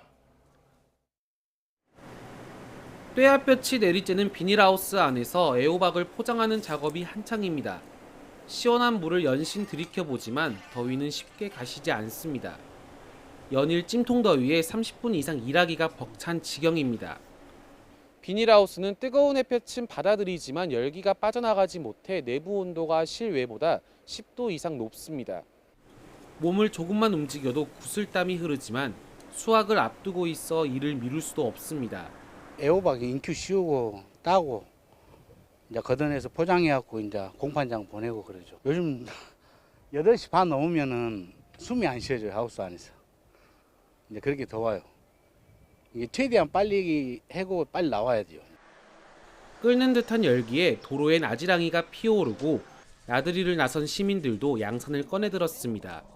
예년보다 빨리 더위가 찾아오면서 전국 대부분 지역의 한낮 기온이 연일 30도를 훌쩍 넘고 있습니다. 특히 대구와 경북 등 영남 지역은 닷새째 폭염특보가 이어지고 있습니다. 이번에는 여름이 좀 굉장히 빨리 오지 않았냐 뭐 이런 얘기들을 많이 했었거든요. 이게 또 그렇게 또 느끼고 있고요. 강아지 데리고 다녀야 돼서 야외로 좀 많이 다니는데 그것 때문에 조금 더 힘들긴 해요.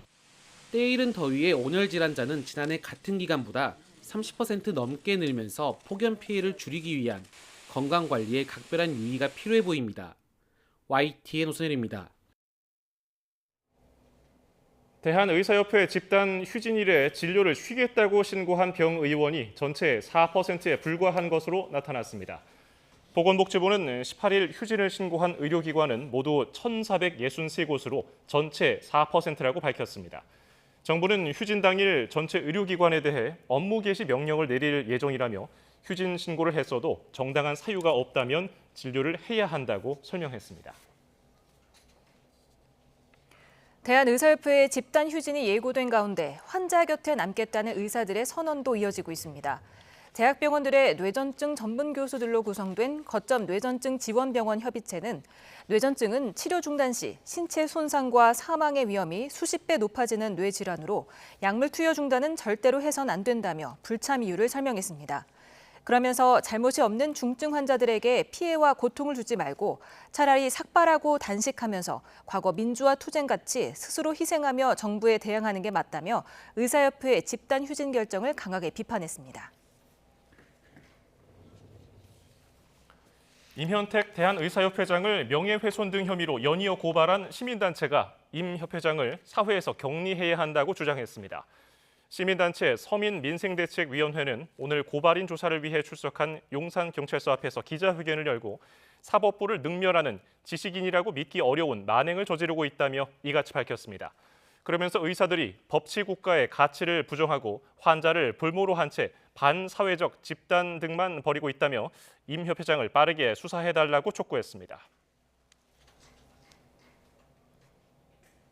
중앙아시아 3개국 순방 중인 윤석열 대통령은 우즈베키스탄에서 정상회담을 진행했습니다. 윤 대통령은 이번 국빈 방문을 계기로 한국 고속철의 수출 계약이 체결됐다고 밝혔는데요. 공동 언론 발표 내용 들어보시죠. 오늘 우즈베키스탄에 대한 한국의 고속철 차량 수출 계약이 체결되었습니다. 이는 우리 기술력으로 개발한 고속철 차량의 첫 번째 수출 사례로서 앞으로도 고속도로와 상수도 사업 등 우즈베키스탄 국책 사업에 한국 기업들이 참여하여 양국 인프라 협력의 모범 사례를 많이 만들어 나갈 수 있도록 미르지요예프 대통령님께서 관심을 가져주시기를 부탁드렸습니다. 핵심 광물 공급망 협력 파트너십 약정을 체결하고 경제성이 확인되는 경우 우리 기업이 우선 참여할 수 있도록 적극 협력해 나아가기로 했습니다. 바이든 대통령이 G7 정상회의 참석으로 백악관을 비운 사이 트럼프 전 대통령이 워싱턴으로 돌아가 의회를 찾았습니다. 의회 폭동 사건 이후 3년여 만에 화려한 컴백에 공화당 상하원 의원들이 트럼프 앞으로 줄을 섰습니다. 워싱턴 권준기 특파원입니다. 공화당 상원 의원들과 회동을 마친 트럼프 전 대통령은 오는 11월 대선 승리로 워싱턴을 되찾겠다고 다짐했습니다.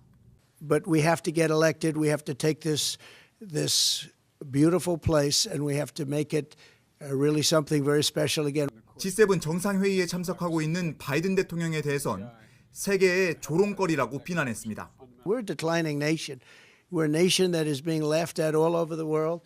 We have a leader that's being laughed at all over the world. 트럼프 전 대통령의 이번 의회 방문은 이 대선을 앞둔 공화당이 트럼프당이 됐다는 이 상징적인 장면으로 읽힙니다.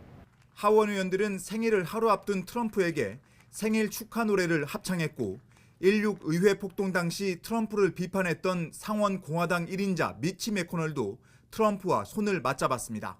마이크 존슨 하원 의장은 트럼프의 격려를 받았다고 자랑했습니다. He said very complimentary things about all of us. We had sustained applause. He said, "I'm doing a very good job." 뉴욕타임스는 트럼프를 여전히 싫어하는 공화당이 대선이라는 현실 앞에 점차 굴복하고 있다고 평가했습니다. 바이든 대통령 캠프는 의회 폭동 장면을 담은 새로운 캠페인 광고를 내보내며 트럼프의 의회 방문을 비판했습니다. Now he's pouring gasoline. They were unbelievable patriots. Pledging to pardon the extremists who tried to overthrow our government. 낸시 펠로시 전 하원 의장은 성명을 내고 내란 선동자가 범죄 현장으로 돌아왔다며 트럼프는 민주주의를 해체하려는 목표를 갖고 있다고 저격했습니다. 워싱턴에서 YTN 권중기입니다. 북한이 우리의 국회와 지방의회에 해당하는 최고인민회의와 지방인민회의 대의원의 활동 목적 등을 명시한 각급 인민회의 대의원법을 새로 채택했습니다. 조선중앙통신은 최고인민회의 상임위원회 제14기 제31차 전원회의가 만수대 의사당에서 진행됐다며 이같이 보도했습니다. 다만 이미 임기가 종료됐어야 할 최고인민회의 대의원의 차기 선거 일정은 나오지 않았습니다. 김영호 통일부 장관은 북한 주민들이 장마당에서 삶을 영위하며 내부 시장화가 가속화되고 있다며 북한의 사회주의 배급제가 완전히 붕괴했다고 밝혔습니다. 김 장관은 북한 경제 사회 실태 인식 보고서를 인용해 북한 주민의 약 36%, 약 700만 대 이상의 휴대전화가 있는 것으로 확인된다며 이를 이용한 정보소통과 한국 드라마 감상 등이 이뤄지고 있다고 전했습니다. 또 시장화, 정보화로 북한 주민의 사고도 집단주의에서 개인주의로 변하고 있다며 체제에 대한 불신도 점점 심화하는 것으로 보인다고 말했습니다. 일제강제동원의 상징인 사도광산의 유네스코 세계유산 등록을 추진하는 일본이 핵심 근대유산은 제외하기로 했습니다. 유네스코 자문기구의 권고를 수용하는 모양새를 취한 건데요. 강제징용 역사를 지우려는 시도라는 해석이 나옵니다. 도쿄에서 김세호 특파원의 보도입니다. 일본의 사도광산 세계문화유산 등재 신청에 대해 지난 6일 유네스코 자문기구인 이코모스는 보류를 권고했습니다. 사도광산을 상징하는 근대유산인 기타자와지구를 범위에서 제외하고 모든 기간에 걸친 광산 채굴 역사를 다루라는 겁니다. 기타자와지구는 20세기에 조성된 만큼 유산 대상 시기를 16세기에서 19세기 중반으로 한정한 신청 취지에 어긋난다는 것이 이코모스의 해석입니다. 이에 일본 정부는 1800년대 후반 이후 유산이 대부분인 핵심 근대유산 구역을 제외하기로 하며 권고를 수용하는 모양새를 취했습니다. イコモスから指摘を受けた北沢地区について資産範囲から除外をし、緩衝地帯とする方針で対応することとしたというふうに承知をしております。 하지만 이는 반쪽 등재를 감수하고서라도 조선인 강제 동원 역사는 기어코 감추려 한다는 지적이 나옵니다. 일본 정부는 이코모스가 권고한 모든 기간에 걸친 역사를 포괄적으로 다룰 것에 대해서는 별다른 설명을 하지 않았습니다. 우리 정부는 강제 동원의 전체 역사를 반영해야 한다며 등재 찬성 여부는 일본의 태도에 달렸다는 점을 강조해왔습니다.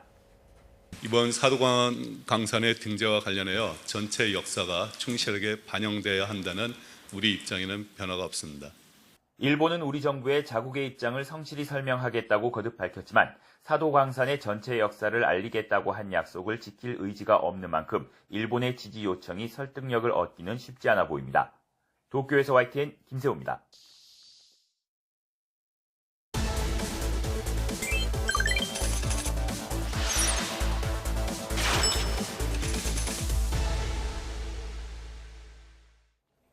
뉴스플러스 오늘의 경제픽입니다.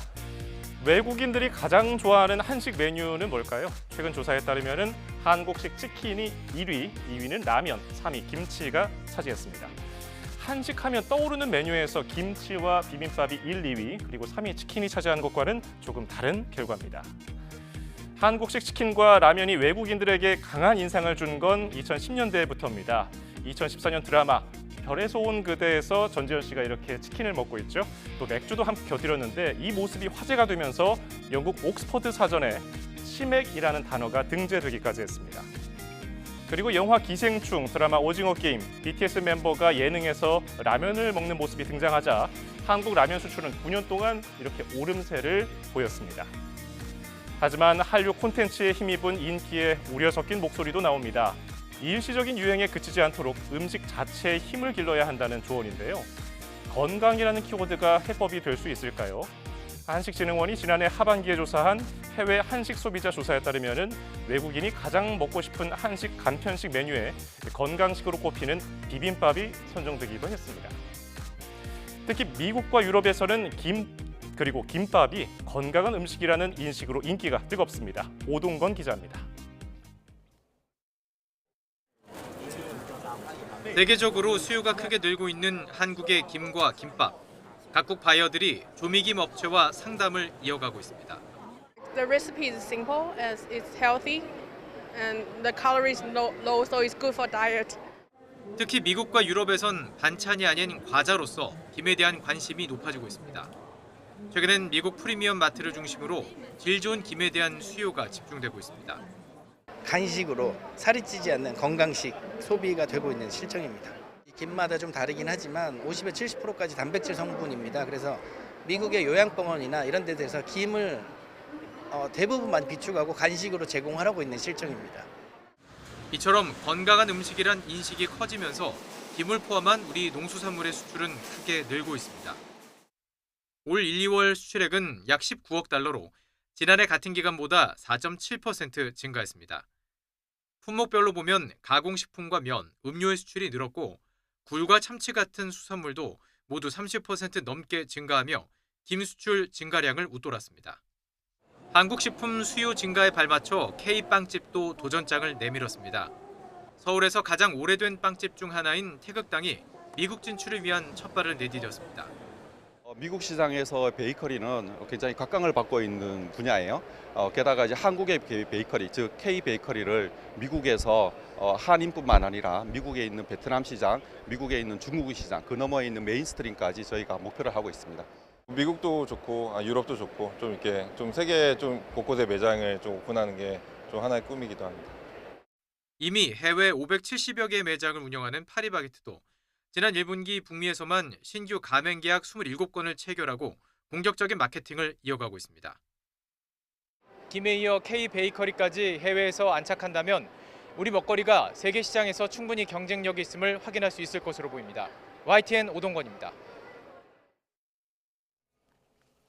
원달러 환율과 국제 유가 하락 영향으로 지난달 수출과 수입 물가가 5개월 만에 하락했습니다. 한국은행에 따르면 지난달 수출 물가지수는 131.7로 4월보다 0.6% 하락했고 수입 물가지수도 141.58로 1.4% 하락했습니다. 수출 물가를 보면 농림수산품이 1.9% 상승한 반면 석탄과 석유 제품은 5.7%나 하락했습니다. 수입 물가에서는 광산품 하락폭이 4%로 가장 컸고 석탄과 석유 제품도 2.4% 하락했습니다. 한국은행은 수입 물가 하락이 시차를 두고 생산자 물가와 그리고 소비자 물가에 반영될 수 있다면서 다만 시차와 하락분은 다 다를 수 있다고 설명했습니다. 국내 은행의 대출 연체율이 가계와 기업 할 것 없이 모두 올랐습니다. 금융감독원은 지난 4월 말 기준 은행의 원화 대출 연체율이 0.48%로 집계됐다고 밝혔습니다. 3월 말 0.43%보다 0.05%포인트 오른 수치입니다. 지난 2월 은행 연체율은 0.51%로 4년 9개월 만에 최고 수준을 기록한 뒤에 하락했지만 한 달 만에 다시 반등했습니다. 금감원은 고금리와 고물가 기조가 이어지면서 경기에 민감한 개인 사업자 등 취약차주를 중심으로 연체율이 오를 가능성에 대비해야 한다고 말했습니다. 지난해 해외 직구를 통해 국내에 들어온 위조 상품이 1년 전보다 3배 수준으로 늘어난 것으로 나타났습니다. 관세청이 발표한 2023 지식재산권 침해 단속 보고서에 따르면 해외 직구 통관에서 지식재산권 침해로 단속된 제품 수가 34만 3천 개에 달했습니다. 지식재산권 침해 내역을 보면요, 상표권 위반이 8만 건을 넘기면서 가장 높은 비율을 차지했습니다. 그리고 과거에는 단순히 상표 도용이 주를 이뤘는데 최근에는 디자인과 특권권 침해도 점차 늘어나고 있는 추세입니다. 주로 어떤 품목들이 위조 상품으로 만들어졌을까요? 품목별로 보면 단연 가방이 44.1%로 가장 높았습니다. 그리고 신발과 의류, 가전제품 순으로 위조 상품이 적발됐습니다. 위조 제품의 출처를 보면 중국이 97%를 넘기면서 압도적입니다. 상대적으로 적은 양이지만 베트남과 태국에서도 역시 위조 제품, 이른바 짝퉁이 넘어왔습니다. 가짜 제품, 지식재산권 침해만 문제가 아닙니다. 중국 온라인 쇼핑몰 알리익스프레스와 테무 등을 통해서 직구한 헬멧 대부분이 충격 흡수 기능을 전혀 하지 못하는 것으로 조사되었습니다. 또 어린이용 튜브 등 물놀이 기구와 얼굴에 바르는 색조 화장품에서는 기준치 이상의 중금속도 검출됐습니다. 박기환 기자입니다. 중국 온라인 쇼핑몰에서 직구한 오토바이용 헬멧입니다. 보기에는 일반 헬멧과 다를 바 없지만 충격 흡수 기능은 현저히 떨어집니다. 10개 가운데 9개는 국내 안전 기준에도 크게 못 미쳤습니다. 특히 고온이나 저온, 물에 젖었을 때는 더 취약했습니다. 10개 중 8개는 충격을 아예 흡수하지 못해 사실상 헬멧을 쓰지 않은 것과 다를 바 없었습니다. 조사 대상 8개 제품이 측정이 가능한 최대 만을 초과했습니다. 전부 다. 그래서 전혀 충격 흡수가 안 된다고 보시면 됩니다. 해외 직구로 안전 검증을 피해 국내로 들어올 수 있던 건데 문제는 이뿐만이 아닙니다.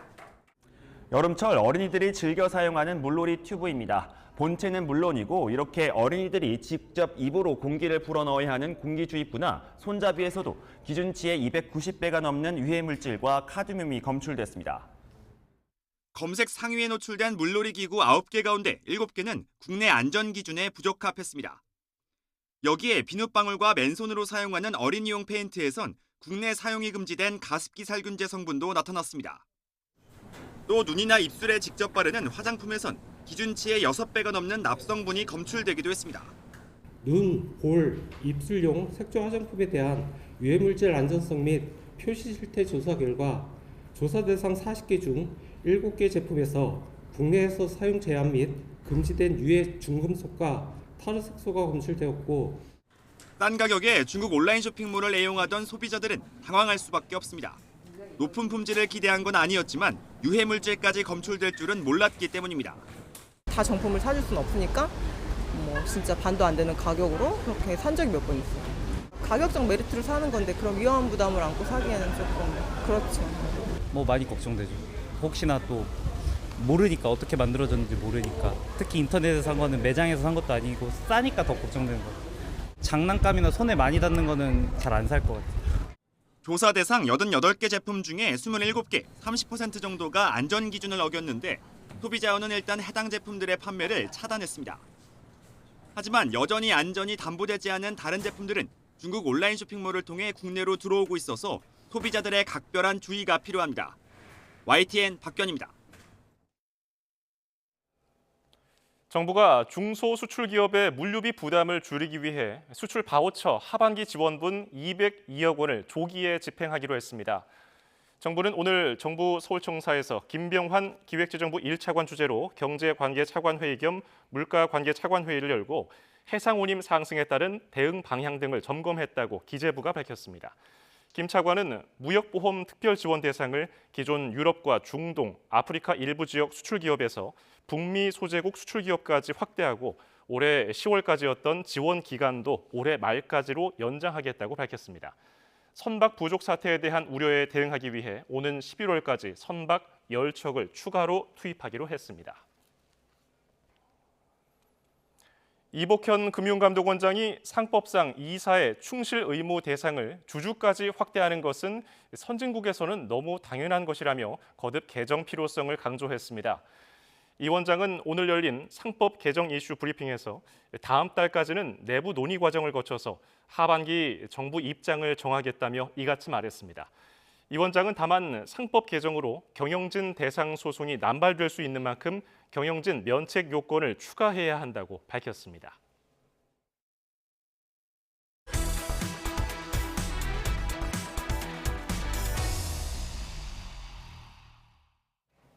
쿠팡이 지난 2020년 근로계약 종료를 통보한 직원 2명과의 소송에서 졌습니다.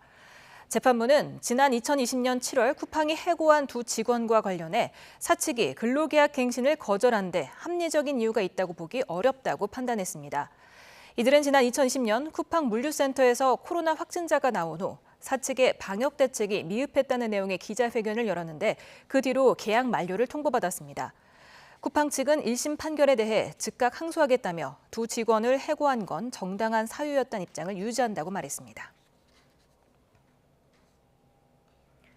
지난달 경기 양주에서 40대 여성과 딸이 전 남편을 때려 살해한 사건은 굿 비용을 뜯어내려는 목적이었던 것으로 드러났습니다.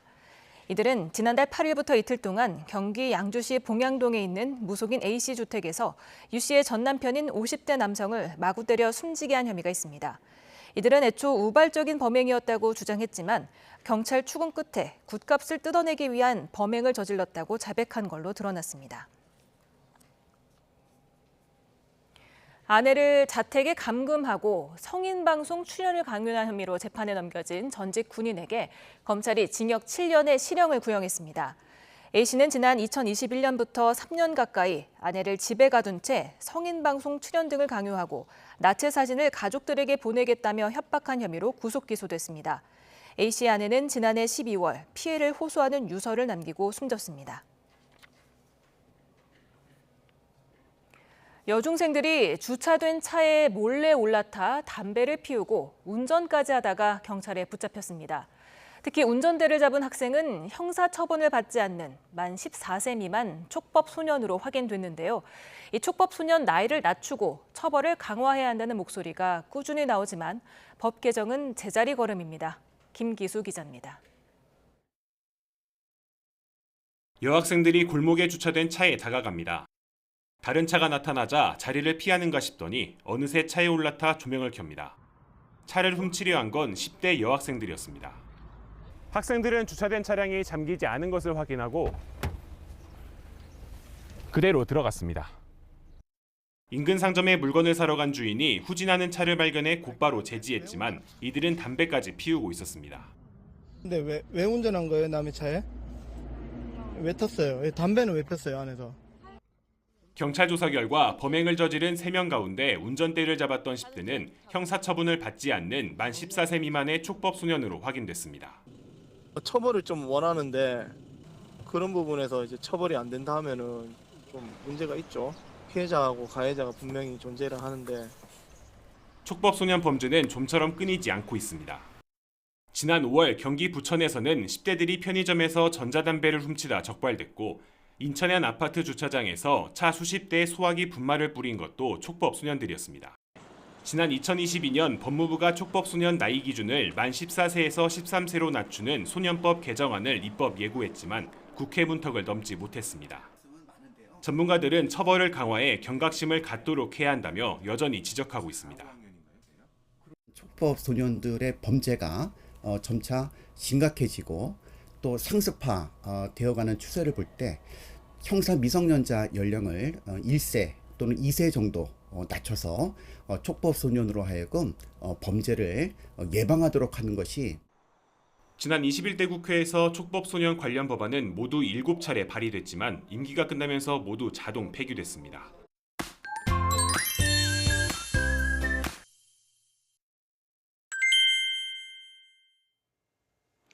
요즘 프로야구의 열기가 무척 뜨겁습니다. 네, 맞습니다. 역대급의 초박빙 선두 경쟁에 많은 팬들이 흥분을 감추지 못하고 있죠. 네, 그렇습니다. 이런 상황에 내일 비 소식이 있어서 많은 분들이 궁금하실 텐데요. 내일 중북부 지방은 새벽부터 점차 비가 확대된 뒤 오후에 서쪽 지방부터 그칠 것으로 보이고요. 충청 이남은 오후부터 저녁 사이 한때 소나기가 지나겠습니다. 네, 이에 따라 경기가 열리는 수도권은 14시 이후에는 비가 그칠 것으로 예상되고요. 대전과 창원에서도 소나기가 그치면서 경기에 지장을 주거나 경기장으로 가는 길 크게 불편하지 않겠습니다. 또 비나 소나기의 양도 5에서 40mm로 많지 않겠습니다. 다만 곳에 따라 벼락과 돌풍, 우박을 동반하는 곳이 있겠습니다. 조금 일찍 경기장으로 향하는 분들은 이 점 참고해 주시고 다른 지역에서도 시설물 관리와 농작물 관리, 안전사고에 각별히 유의하시기 바랍니다. 내일은 비나 소나기가 내리면서 심한 더위의 기세가 한풀 꺾이겠습니다. 네, 서울 27도, 대전 30도, 광주 30도, 대구 33도로 오늘보다 2에서 6도가량 낮겠습니다. 하지만 여전히 예년 기온을 웃돌고 소나기가 지난 후에는 습도가 높아지면서 후텁지근하게 느껴지겠습니다. 휴일인 모레는 다시 맑은 하늘이 드러나겠고 수도권도 예년보다 더워질 전망입니다. 지금까지 날씨 캔버스의 김수연, 원희다였습니다. 오늘 저희가 준비한 뉴스 플러스는 여기까지입니다. 잠시 뒤에는 뉴스퀘어 저녁 8시 뉴스가 방송됩니다. 고맙습니다.